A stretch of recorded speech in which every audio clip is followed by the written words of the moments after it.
Salut, bienvenue sur cette chaîne encore de plus réussir en pisciculture. Alors tout récemment, beaucoup de personnes me posaient la question à savoir combien de fois il faut changer l'eau de son bac piscicole. Alors la réponse, je vous la donne dans quelques instants. Mais pour le moment, si tu n'es pas abonné, abonne-toi et clique sur la cloche de notification pour ne rien rater pour nos prochaines vidéos. Merci, let's go. C'est-à-dire on peut répondre à cette question suivant deux volets. Le premier volet, c'est la pénétration du rayonnement solaire. Alors, tu vas te poser la question, pourquoi est-ce que le changement de l'eau est lié à la pénétration du rayonnement solaire? Je t'explique. Le rayonnement solaire favorise ici à la croissance ici des algues dans le milieu aquatique. Pour ceux qui ne connaissent pas les algues ce sont des petites plantes qui se développent aussi dans l'eau. Et ces plantes, nous le savons tous, que les plantes captent le CO2 et libèrent ici l'oxygène dans le milieu. Et ces mêmes plantes-là aussi, lorsqu'il y a déchets dans un milieu, c'est-à-dire que quand vous alimentez vos poissons, le reste des déchets qui se déposent, le reste de l'aliment qui se dépose au fond, et aussi quand les poissons s'alimentent, ils vont déféquer. Donc le reste des déchets, c'est-à-dire les déchets de vos poissons aussi, sont captés par ces plantes. Ce qui fait qu'il y aura la production de l'oxygène, mais aussi il va réduire ces micro-plantes-là, vont réduire ici la détérioration de la qualité de l'eau. Sur ce, en moyenne, si vous avez des bacs comme ça, nettoyez ou changez l'eau en moyenne 2 fois par semaine. Parfois même, je peux conseiller une seule fois par semaine, c'est bon, lorsque vous ne constatez pas des anomalies. Le deuxième volet, en ce qui concerne ici, le manque du rayonnement solaire.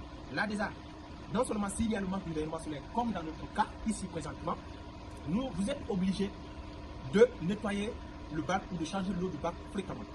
C'est-à-dire que au moins 2 ou 3 fois par semaine. Donc c'est un peu ça. Regardez, s'il y a pénétration du rayonnement solaire 2 fois ou 1 fois par semaine, s'il n'y a pas pénétration du rayonnement solaire 2 ou 3 fois, voire même 4 fois pour maintenir ici le cap. Pourquoi ici ce changement fréquent de l'eau? Parce que les poissons ou vos poissons ont besoin de l'oxygène pour leur vie. S'il n'y a pas pénétration du rayonnement solaire, alors il y aura manque d'oxygène parce que les poissons respirent le CO2, l'oxygène dissous dans le milieu. Donc s'il n'y a pas un phénomène qui peut aussi booster la présence ici de l'oxygène dans le milieu, cela va détériorer ou cela va causer des mortalités. Donc en résumé, le changement de l'eau de votre bac dépend de ces deux volets. Observez bien votre milieu. S'il n'y a pas de soleil, s'il n'y a pas d'abondance de soleil, ou même s'il n'y a pas de la pénétration du rayonnement solaire, alors je vous conseille de changer l'eau fréquemment si possible. Par exemple, chez nous ici, on a des bulleurs, comme vous voyez, ce sont des oxygénateurs. On a ça ici. Mais ces oxygénateurs-là ne peuvent pas faire l'affaire totalement. Donc on est aussi obligé à chaque fois de changer l'eau. Parce que ces oxygénateurs, ils vont produire de l'oxygène. Mais l'oxygène en lui seul ne peut pas jouer tous les rôles. C'est-à-dire, l'oxygène est produit. Mais est-ce que ces déchets-là sont éliminés dans le milieu? Non. Donc, même s'il y a production de l'oxygène, vous êtes obligé de temps en temps d'éliminer les déchets, c'est-à-dire le reste des aliments, d'autres produits aussi qui sont déversés dans votre milieu, surtout.